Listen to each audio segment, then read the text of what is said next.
Sejam todos muito bem-vindos a mais um quadro na ponta do lápis. E hoje o nosso tema é sobre como investir com pouco dinheiro, com aqueles R$ 50, porque não é preciso ser rico para poder começar a investir. Por isso, novamente, eu estou aqui com o professor Isaías de Carvalho Borges, daqui do curso de Economia da Faculdade PUC Campinas. Professor, um dos maiores mitos sobre investir é que você precisa ter muito dinheiro, mas isso não é verdade, né? É possível investir com pouco dinheiro? É possível. Para fazer investimento, não existe limite de idade e nem de valor monetário. É claro que se você tiver muito dinheiro, tudo fica mais fácil. Não só investir, mas consumir e assim por diante. Mas com pouco dinheiro também é possível. A condição necessária para você poder fazer investimento é você ter sobra no seu orçamento. Então, se você consegue gastar menos do que você recebe e tem sobra, e você tem certeza, você tem uma gestão financeira, e você tem certeza que no meio do mês você não vai precisar dessa sobra, então você tem condições de investir. E qualquer quantia, porque no Brasil você tem a opção de investir de R$ 1 para cima. Então, nós temos um mercado financeiro bastante diversificado, as instituições financeiras oferecem vários tipos de investimento, com diversos valores, né, para você poder investir. Então, acima de R$ 1 já é possível fazer investimento. Então, a condição necessária é essa, você tem que ter no final do mês uma sobra no seu orçamento e ter certeza que você não vai precisar disso ao longo do mês. Uma vez que você tem essa sobra, aí então você pode pensar na melhor alternativa para o seu dinheiro. Primeiro de tudo, para o pessoal de casa entender que não sabe, o investimento nada mais é que aplicar uma determinada quantia e receber ela de volta com uma porcentagem de juros. Isso. O objetivo do investimento para o investidor é, primeiro, proteger o seu dinheiro da inflação. Se você tem uma sobra e você pega essa sobra e guarda, como diziam meus avós, no colchão, né, e você vai acumulando isso no colchão, e quando, 2 anos depois você tira aquele dinheiro vai ter um poder de compra menor do que 2 anos antes, em função da inflação. Né? Se nós estivéssemos num mundo de inflação zero, então 2 anos depois o dinheiro teria o mesmo poder de compra. Mas como o Brasil é um país que tem uma inflação relativamente elevada, então essa sobra, se você deixar ela no seu bolso ou guardada em casa, ela vai perder valor, vai perder poder de compra. Então, o primeiro objetivo do investimento financeiro é você depositar o seu dinheiro numa instituição financeira, é protegê-la da perda de valor provocada pela inflação. O segundo objetivo é aumentar o valor desse dinheiro. Então, cada investimento, cada alternativa tem um rendimento. Então, a inflação tem um rendimento, é o investimento que tem o menor rendimento, e você tem investimentos que podem te dar 20%, 30%, 40% ao ano, dependendo da sua disposição de aceitar o risco daquele investimento. Então, resumidamente, o objetivo do investimento é você pegar aquela sobra do seu orçamento e colocar num lugar onde ele fica, protegido da perda do poder de compra provocado pela inflação, e 2, você ainda consegue aumentar o valor e aumentar o poder de compra ao longo do tempo. E para quem quer começar a investir, o que essa pessoa precisa saber antes de começar a fazer o investimento? Ela precisa ter um conhecimento do mercado financeiro? O que é necessário, professor? Não necessariamente. Se essa pessoa tem uma conta corrente, ela pode conversar com o gerente da sua conta. Os próprios bancos oferecem opções de investimentos, desde os mais seguros até os de alto risco. Hoje, com a internet, também fica muito fácil você entrar, por exemplo, no site do Tesouro Nacional. Tem todo o detalhe, todas as explicações de como você pode comprar diretamente título do Tesouro. Você entrar no site da Bovespa também tem tem um monte de coisas, né, para te explicar como funciona o mercado de ações. Sem contar vídeos, várias pessoas que dão aula, mini curso, etc., sobre como iniciar no mercado financeiro. Então, mas a pessoa não precisa necessariamente ter conhecimento aprofundado para poder investir. Basta procurar o gerente da sua conta corrente e dizer, olha, eu tenho esse dinheiro, eu quero fazer um investimento. E qual que é o primeiro passo para a pessoa que quer investir com pouco dinheiro, né? Por exemplo, R$ 50. O que ela precisa, o que é necessário? A pessoa que está começando, o mais recomendável é ela buscar por aqueles investimentos que têm menor risco e alta liquidez, embora muitas vezes não tenham um alto rendimento. Por que eu estou falando isso? Primeiro, se é pouco dinheiro, essa pessoa, muitas vezes, esse investimento, ela está fazendo, às vezes, para emergências. Então, se é para um gasto emergencial, um investimento de alta liquidez é melhor. O que é um investimento de alta liquidez? Você coloca o dinheiro hoje e amanhã você bateu o carro e você precisa desse dinheiro para você poder pagar o conserto, então você consegue pegar esse dinheiro sem nenhum custo.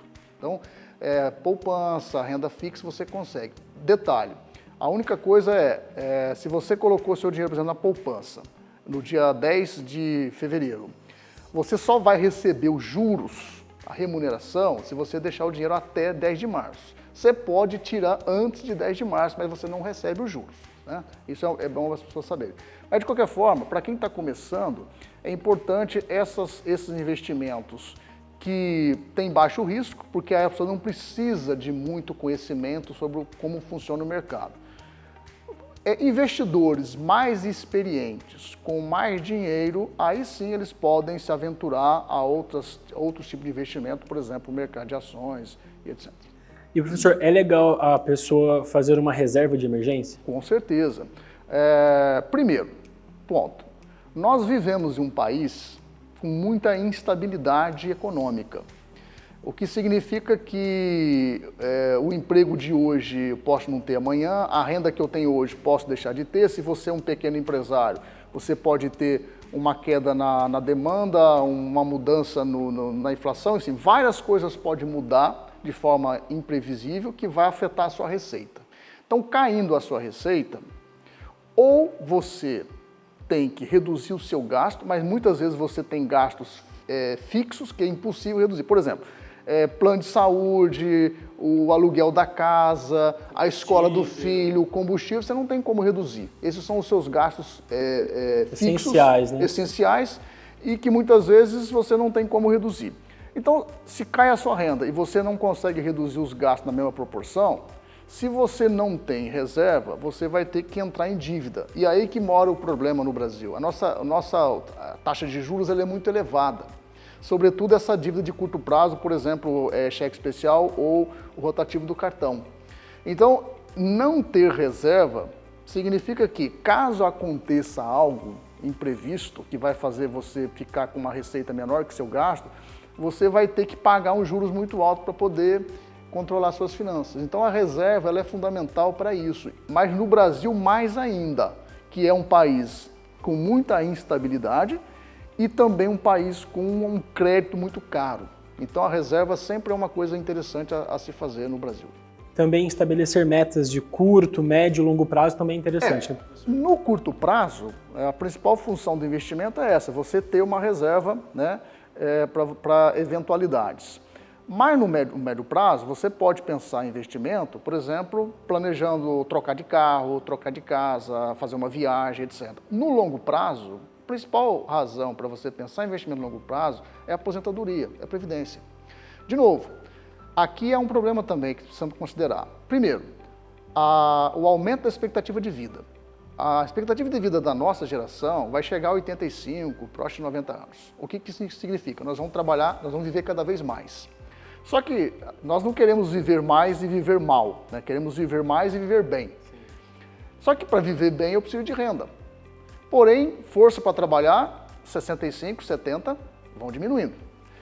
Segundo ponto, a Previdência hoje já está em crise. Então, muito provavelmente, quando a nossa geração se aposentar, a aposentadoria, a Previdência Oficial, vai ser muito baixa. Então, dificilmente nós vamos conseguir manter o padrão de vida, viver bem com a Previdência Social.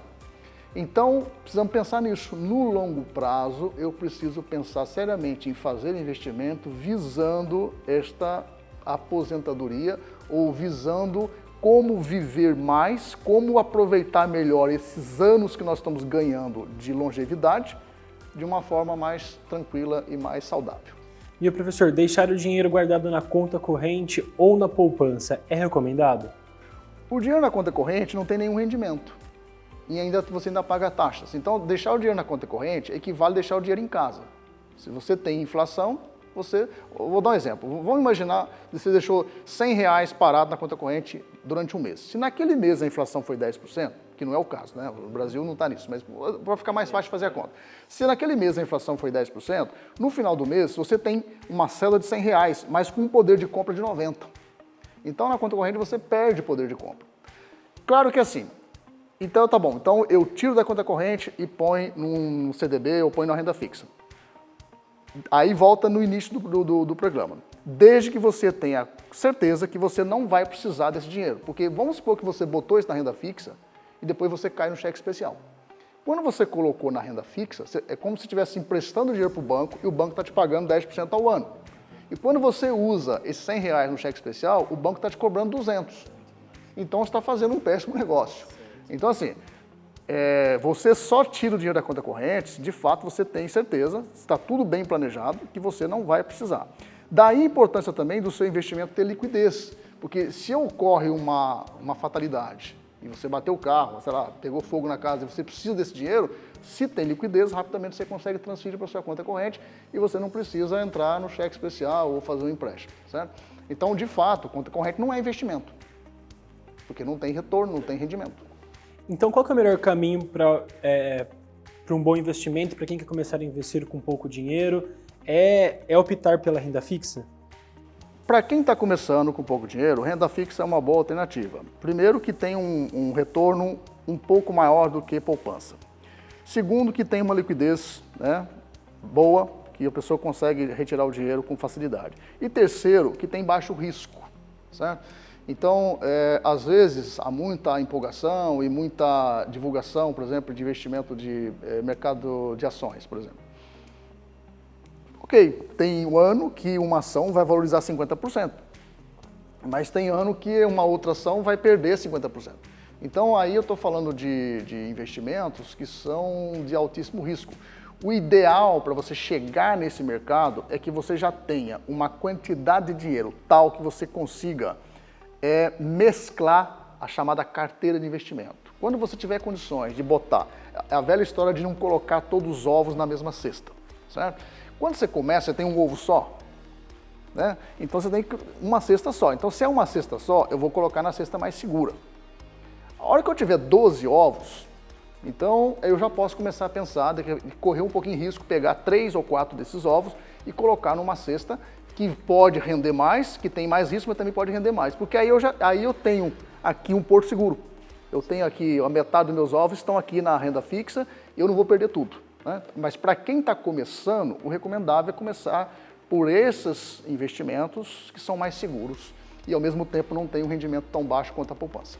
Seria o CDBs, o tesouro? CDB, renda fixa, tesouro direto e etc. São todos investimentos que você consegue fazer na sua agência bancária com o seu gerente. Tá? Você não precisa ter nenhum conhecimento específico de economia ou mercado financeiro para poder investir nessas fontes. Professor, então para finalizar, qual que é a melhor dica então para o pessoal investir com pouco dinheiro? Qual que seria? Voltar no início, né? O ponto de partida é você conseguir guardar dinheiro. O ponto de partida é você equilibrar suas finanças pessoais de forma que você consiga fechar o mês gastando menos que você está recebendo. Eu sei que isso é muito difícil num país como o Brasil, onde uma grande parte da população tem uma renda muito baixa, onde a inflação muitas vezes ela come ao longo do ano parte desse rendimento. Às vezes nós temos inflação de comida, inflação de combustível e muitas vezes dificulta isso. Mas caso seja possível, que seja R$10, R$20, R$1, mas sobrou, você já tem condições de fazer investimento. Agora, para você conseguir ter essa sobra, é importante que você tenha uma administração. Que você ponha isso na ponta do lápis e você consiga mapear todos os seus gastos e verificar onde é possível ajustar ou não. É isso então, professor. Mais uma vez, obrigado pela sua participação, pelo tempo disponível, por ter explicado para o pessoal de casa que é possível investir com pouco dinheiro, né? E é isso, mais uma vez, obrigado, professor. Foi um prazer, mais uma vez, estar aqui. Na próxima semana, mais um Na Ponta do Lápis. Não esqueça de conferir a nossa programação no nosso YouTube, TV Câmara Campinas, e nos seguir nas redes sociais, no Facebook e no Instagram. Até a próxima!